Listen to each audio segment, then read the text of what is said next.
दोस्तों, एक समय था जब तलवारें दुनिया की सबसे खतरनाक हथियार हुआ करती थीं। इतिहास में कई ऐसी तलवारों का जिक्र है जिनका अपना एक इतिहास है, जिनकी धार में कई कहानियां लिपटी हुई हैं, जैसे कि सुसान पाता तलवार, जिसे दंडपट्टा नाम से भी जाना जाता है। ये तलवार मुगलों के वक्त बनी ऐसी तलवार थी जिससे छत्रपति शिवाजी महाराज ने प्रतापगढ़ के युद्ध में दुश्मन पे वार कर उसका हाथ काटकर उससे अलग कर दिया था। लेकिन इस तलवार से अलग मराठा साम्राज्य में 3 ऐसी तलवारें और थीं जिसने पलक झपकते ही दुश्मन के सिर धड़ से अलग कर दिए थे।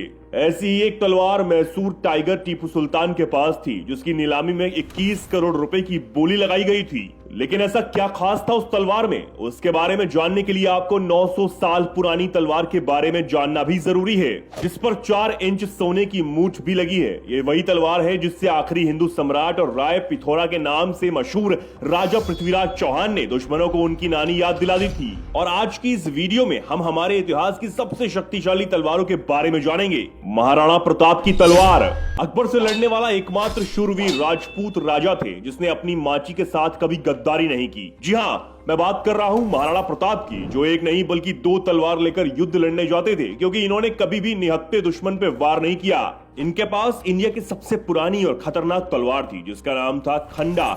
आपको बता दें, खंडा तलवार ऐतिहासिक और धार्मिक दोनों नजरिए से काफी शक्तिशाली थी, क्योंकि ये वो दोधारी तलवार थी जिसकी ब्लेड इतने सीधे और नुकीले थे कि इसकी मदद से दुश्मन पर वार कर उसका खात्मा करना हवा के झोंके जैसा आसान होता था। यही नहीं, अगर धार्मिक ग्रंथों की माने तो खंडा तलवार अज्ञान को हटाकर दुनिया को ज्ञान का रूप दिखाता है। इसी वजह से राजपूत घरानों में इस तलवार की बहुत मान्यता थी। फिलहाल इनकी ये तलवार उदयपुर के महाराणा प्रताप म्यूजियम में रखी हुई है। वैसे तलवार के रणभूमि पर महाराणा प्रताप अपने साथ 200 किलो का वजन भी लेकर जाते थे, जिसमें भाले, कतार, खंजर भी शामिल थे। और इन्हीं भारी भरकम हथियारों की मदद से उन्होंने हल्दी घाटी और देवर की जंग में जीत अपने नाम हासिल की थी। छत्रपति शिवाजी महाराज की तलवारें। छत्रपति शिवाजी के लिए तलवारें शब्द का प्रयोग हम इसलिए कर रहे हैं क्योंकि इन्होंने अपने राष्ट्र को दुश्मनों से बचाने के लिए 3 नायाब तलवारों का इस्तेमाल किया था। यह भी कहा जा सकता है कि जितना दम शिवाजी महाराज की बाजुओं में था, उतना ही धार उनकी तलवारों में भी थी, जो मूली गाजर की तरह दुश्मनों का सफाया करती थी। उनकी पहली तलवार का नाम था जगदम्बा तलवार, जो उस वक्त बनाई गई थी जब छत्रपति शिवाजी महाराज अपनी सेना को और भी ज्यादा ताकतवर बनाने के लिए काफी कोशिश कर रहे थे।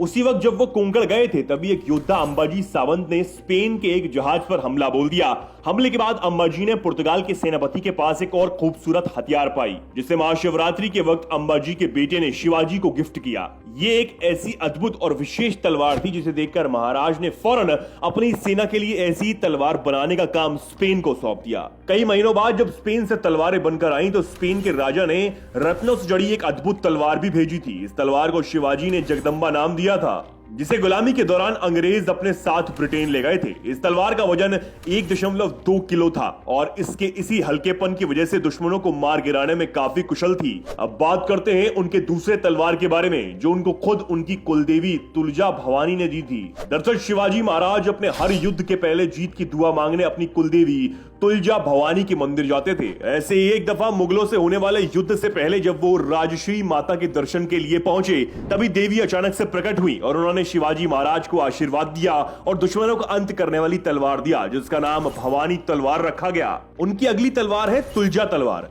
जो उनकी खानदानी तलवार है। अगर इतिहासकारों की माने तो यह तलवार शिवाजी महाराज को राज्याभिषेक के बाद अपने पिता साहूजी महाराज से मिली थी। इन तीनों तलवारों में से जगदम्बा तलवार आज भी इंग्लैंड के एक म्यूजियम में रखी गई है, जबकि भवानी और तुलजा सालों से लापता है। इनमें से इंग्लैंड में मौजूद तलवारों को गवर्नमेंट ने वापस लाने की खूब कोशिश की, लेकिन इसके लिए इंग्लैंड की गवर्नमेंट ने मंजूरी नहीं दी है, क्योंकि वे जानते हैं कि ये भारतीय इतिहास की सबसे खतरनाक तलवारें हैं, जिनकी मदद से शिवाजी महाराज ने बड़े से बड़े दुश्मन को मैदान छोड़ने पर मजबूर कर दिया था। टीपू सुल्तान की तलवार।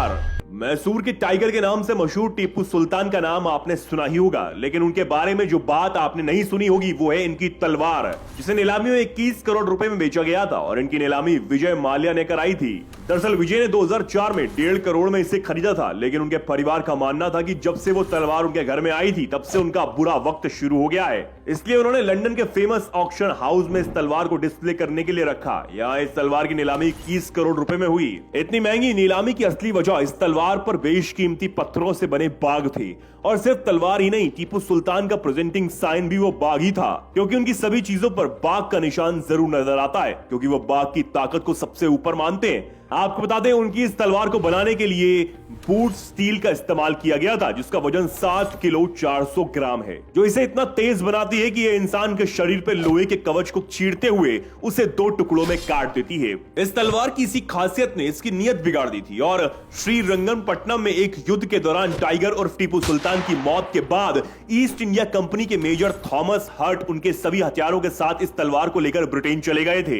हालांकि टीपू सुल्तान की ये तलवार आज कहां है और किसके पास है, ये कोई नहीं जानता, क्योंकि ये ना किसी म्यूजियम में है और ना ही किसी माल्या के पास। महाराजा रणजीत सिंह की तलवार। शेरे पंजाब के नाम से मशहूर महाराजा रणजीत सिंह ऐसे राजा थे जिन्होंने कभी हार नहीं मानी और तमाम मुश्किलों का सामना करने के बावजूद सिख साम्राज्यों में सबसे पहला साम्राज्य स्थापित करने में कामयाबी हासिल की। इन्हीं राजा की तलवार के धार पर शेरे पंजाब उर्फ महाराज की तस्वीर बनी हुई है और 33.5 इंच लंबी तलवार के मूठ पर गिरुमुख लिपि यानी पंजाबी में महाराजा रणजीत सिंह लाहौर लिखा है। ये तलवार ऐसे ब्रिटिशर्स के पास मिली है जिसके पूर्वज अंग्रेजी सेना में काम किया करते थे, जिससे ये साफ पता चलता है कि अंग्रेज इसे भी अपने साथ लूटकर भारत से ब्रिटेन ले गए थे। जिसके बाद ऑक्सीनियस मुलॉक्स के रिचर्ड वेस्टवुड ब्रूक्स ने उसकी नीलामी का इंतजाम किया। ये भी बताया गया कि वे इस तलवार को पहले किसी मुगल की तलवार समझ रहे थे, फिर जब इसकी डिजाइन पर रिसर्च किया गया तब उन्हें पता चला कि यह पंजाब के सबसे प्रसिद्ध राजा की तलवार थी, जिसे नीलामी में एनआरआई बॉब ढिल्लोन ने खरीदा।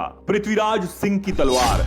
11 साल की उम्र में चौहान राजवंश के दावेदार संभालने वाले पृथ्वीराज चौहान के जितने बड़े विशाल और अद्भुत कारनामे थे, उतनी ही भारी उनके शस्त्र थे। इनकी 38 इंच की तलवार को आकर्षण और राजवंश का प्रतीक दिखाने के लिए 4 इंच की सोने की मूठ पर चढ़ाई गई थी, जिससे उन्होंने इतिहास में अनगिनत युद्ध लड़े। अगर लोगों की माने तो ऐसा कहा जाता है कि यह तलवार लगभग 900 साल पुरानी है और उनके वंश की खानदानी तलवार है। इसलिए जब भी कोई राजा राजगद्दी पर बैठे तो राजाभिषेक के वक्त उसे यह तलवार भेंट दी जाती है। ये तलवार तराइन के युद्ध के वक्त भी सम्राट पृथ्वीराज चौहान के पास थी, लेकिन उसके बाद इस तलवार का कहीं कोई जिक्र नहीं हुआ। पर हाल ही में राव माधव सिंह ट्रस्ट म्यूजियम में इसको देखा गया, जिसके बाद ये पता चला कि ये सम्राट पृथ्वीराज की वही खानदानी तलवार है जिससे उन्होंने हर युद्ध में जीत को अपने नाम किया था। अब इन सभी तलवारों के बारे में जानकर यह बात तो साफ हो गई कि आज से 800 साल पहले भारत अस्त्र शस्त्र और युद्ध कला में दुनिया का सबसे ज्यादा विकसित देश था। और इसी का सबूत है ये तलवारें, जिनके इस्तेमाल से यहाँ के सभी वीर राजाओं ने ना जाने कितने युद्ध लड़े और ना जाने कितनी जीत का खिताब अपने नाम किया। ऐसी एक तलवार आज यूरोप में है जो बनी तो इंडिया में थी, फिर उसे हमने अरबी लोगों को बेचा था और उसे उन्होंने यूरोप को बेच दिया। इस तलवार का नाम है डेमेस्कू द ग्रेट स्वॉर्ड, जो दुनिया में सबसे ज्यादा शार्प तलवारों में से एक है और इसका निर्माण भारत में ही हुआ था। इस तलवार की धार का अंदाजा इस बात से लगाया जा सकता है कि इसने युद्ध में घोड़े सहित योद्धाओं को काट कर गिराया था। तो ये थी वो तलवारें जो किसी भी दुश्मन को पल भर में मौत के मुंह में धकेल सकती हैं। आपको भी इनमें से किसी और तलवार के बारे में पता हो तो हमें कमेंट करके जरूर बताइएगा। वीडियो को लाइक और शेयर करना ना भूलें और ऐसी इंटरेस्टिंग वीडियोस के लिए हमारे चैनल को सब्सक्राइब भी कर लें।